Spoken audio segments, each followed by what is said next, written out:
मित्रों, नवरात्रि के 9 पावन दिनों की साधना का अंतिम चरण अष्टमी और नवमी के रूप में आता है, जो केवल एक धार्मिक रस्म नहीं बल्कि देवी मां की साक्षात कृपा और अनुभूति का अत्यंत शुभ अवसर होता है।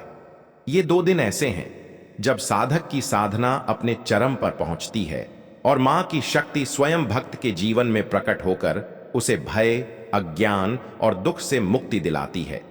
यह समय आध्यात्मिक ऊर्जा के चरमोत्कर्ष का प्रतीक है, जब प्रत्येक भक्त मां के प्रति अपना पूर्ण समर्पण प्रकट करता है। अष्टमी के दिन मां दुर्गा के 8वें स्वरूप मां महागौरी की पूजा की जाती है, जो निर्मलता, पवित्रता और शांतिपूर्ण ऊर्जा की अधिष्ठात्री देवी है। उनका सौम्य और शुभ्र रूप हमें यह सिखाता है कि आत्मशुद्धि और तपस्या से जीवन में सबसे बड़ी समस्याओं का समाधान संभव है। वहीं नवमी को देवी के नवम स्वरूप मां सिद्धिदात्री की आराधना की जाती है, जो सिद्धियों की अधिष्ठात्री, ब्रह्म रूपा और सभी देवताओं की शक्ति का मूल स्रोत मानी जाती है। मां सिद्धिदात्री का स्वरूप अत्यंत ही दिव्य, शांत और तेजस्वी होता है।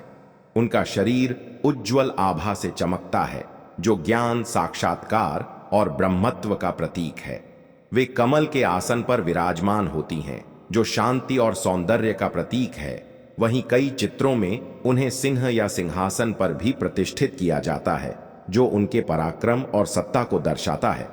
उनके दर्शन से ही साधक के भीतर दिव्यता का संचार होता है और साधना के अंतिम चरण में वे सभी इच्छित फल प्रदान करती हैं। मां सिद्धिदात्री का दिव्य स्वरूप अत्यंत ही मोहक, तेजस्वी और परम पवित्र माना जाता है। उनके 4 हाथों में चक्र, गदा, शंख और कमल सुशोभित होते हैं, जो शक्ति, धर्म, ज्ञान और सौंदर्य के प्रतीक हैं। यह सभी आयुध न केवल बाह्य जगत की शक्तियों को दर्शाते हैं, बल्कि साधक के अंतर्मन में छिपी दिव्यता और चेतना को भी जागृत करने की शक्ति रखते हैं। मां सिद्धिदात्री की उपासना से जहां एक ओर भौतिक समृद्धि, स्वास्थ्य और सुख की प्राप्ति होती है, वहीं दूसरी ओर साधक को आत्मज्ञान, ब्रह्मत्व की अनुभूति और मोक्ष का द्वार भी खुलता है। वे साधना की पराकाष्ठा और पूर्णता की प्रतीक हैं। पौराणिक शास्त्रों के अनुसार ब्रह्मा, विष्णु और महेश त्रिदेवों ने भी मां सिद्धिदात्री की तपस्या की थी और उनसे विशेष सिद्धियां प्राप्त की थीं। यही नहीं, स्वयं भगवान शिव ने अर्धनारीश्वर रूप में मां से अनेक दिव्य शक्तियां प्राप्त की, जिससे यह सिद्ध होता है कि मां सिद्धिदात्री संपूर्ण ब्रह्मांड की आधार शक्ति है। अष्टमी और नवमी के दिन विशेष रूप से कन्या पूजन का अत्यंत महत्व है। ऐसी मान्यता है कि इन दोनों दिव्य तिथियों पर मां दुर्गा 9 कन्याओं के रूप में स्वयं पृथ्वी पर अवतरित होती हैं, जिन्हें पूजने से भक्तों को विशेष कृपा और आशीर्वाद प्राप्त होता है। इन कन्याओं को नवदुर्गा का प्रतीक माना गया है।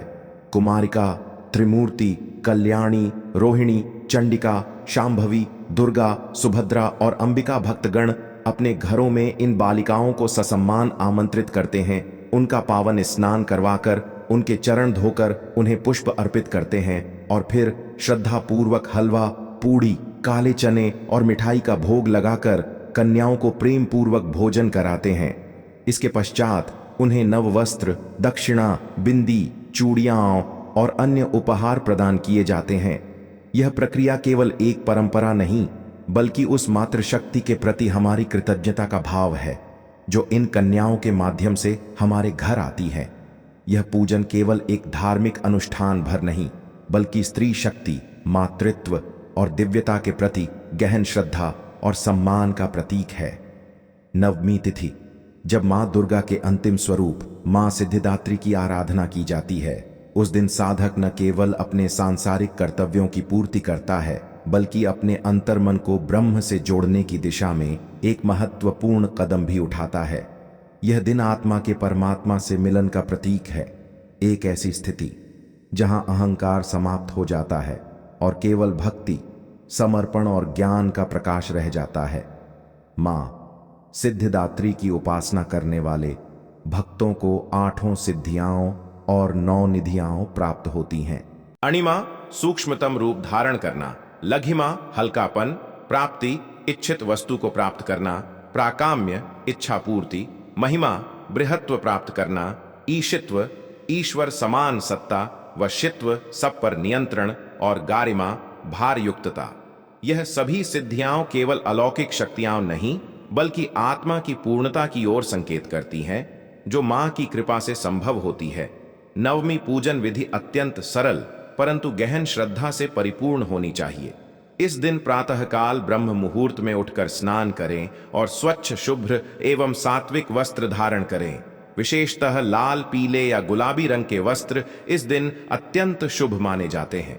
पूजा स्थल पर मां दुर्गा के नव स्वरूपों की प्रतिमा या चित्र स्थापित करें। उन्हें पुष्प, धूप, दीप, नैवेद्य और अक्षत अर्पित करें। मां को चढ़ाई गई हर वस्तु में आपकी भक्ति और निस्वार्थ भावना झलकनी चाहिए। इस दिन विशेष रूप से ओम सिद्धिदात्र्यै नमः या ओम ऐं ह्रीं क्लीं चामुंडायै विच्चे मंत्र का जाप 108 बार करना अत्यंत फलदायक माना गया है। मंत्र उच्चारण के समय आंखें बंद करके मां के दिव्य स्वरूप का ध्यान करें। कमल के आसन पर बैठी हुई, चारों हाथों में चक्र, गदा, शंख और कमल लिए हुए, उनके मुखमंडल से तेज की किरणें निकलती हुई प्रतीत हों। इसके पश्चात कन्या पूजन करें। 9 छोटी बालिकाओं को घर बुलाकर उनके पैर धोए, उन्हें फूल, अक्षत और तिलक लगाकर हलवा, पूड़ी, काले चने और मिठाई का भोग लगाए। यह सभी कन्याएं मां के नव रूपों की प्रतीक मानी जाती हैं। भोजन उपरांत उन्हें वस्त्र, चूड़ियां, दक्षिणा व उपहार भेंट करें और उनका आशीर्वाद प्राप्त करें, क्योंकि ऐसा माना जाता है कि इन बालिकाओं में स्वयं मां दुर्गा का वास होता है। इस दिन यथाशक्ति दान पुण्य करना, ब्राह्मण भोज, गाय को भोजन और जरूरतमंदों की सेवा करना मां की विशेष कृपा को आकर्षित करता है। नवमी के इस पूजन से शनि, राहु, केतु जैसे ग्रहों के दोष शांत होते हैं। जीवन की समस्त रुकावटें, भय और बाधाएं दूर होती हैं। साधक को आत्मबल, आत्मविश्वास, मानसिक शांति तथा आरोग्य, संतान सुख, सौभाग्य और दीर्घायु की प्राप्ति होती है। सच्चे भाव और श्रद्धा से की गई इस पूजा से साधक को न केवल सांसारिक सफलता बल्कि आध्यात्मिक उन्नति और मोक्ष की प्राप्ति भी होती है। मां सिद्धिदात्री की कृपा से साधक का जीवन प्रकाश, समृद्धि और शांति से भर जाता है। मित्रों, अष्टमी और नवमी की यह दिव्य कथा हमें यह गहरा संदेश देती है कि नारी शक्ति की सच्ची आराधना ही जीवन में संतुलन, ऊर्जा, करुणा और सृजन की मूल कुंजी है। यह केवल धार्मिक अनुष्ठान नहीं बल्कि आत्मा और परमात्मा के मिलन की साधना है।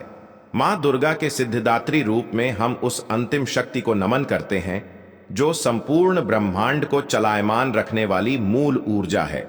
मां सिद्धिदात्री हमें यह प्रेरणा देती हैं कि हम अपने भीतर झांकें, अपनी आंतरिक शक्ति, आत्मज्ञान और आत्मविश्वास को पहचानें और अपने जीवन में फैले अज्ञान, भय और भ्रम के अंधकार को मां की कृपा से ज्ञान, भक्ति और साधना के प्रकाश से प्रकाशित करें। यह दिन हमें यह सिखाता है कि हर साधना का अंतिम फल केवल सिद्धियां ही नहीं बल्कि शांति, संतुलन और दिव्यता की अनुभूति है। यदि आपको यह कथा भावपूर्ण, आध्यात्मिक और प्रेरणादायक लगी हो तो कृपया कमेंट में जय मां सिद्धिदात्री अवश्य लिखें और इस कथा को अपने प्रियजनों, परिवार व मित्रों के साथ साझा करें ताकि मां की यह महिमा अधिक से अधिक लोगों तक पहुंच सके। वीडियो को लाइक करें, शेयर करें और चैनल को सब्सक्राइब करें ताकि इस तरह की और भी दिव्य, आध्यात्मिक और ज्ञानवर्धक कथाएं आप तक निरंतर पहुंचती रहें। आपका प्रेम और समर्थन ही हमारी सबसे बड़ी शक्ति और प्रेरणा है।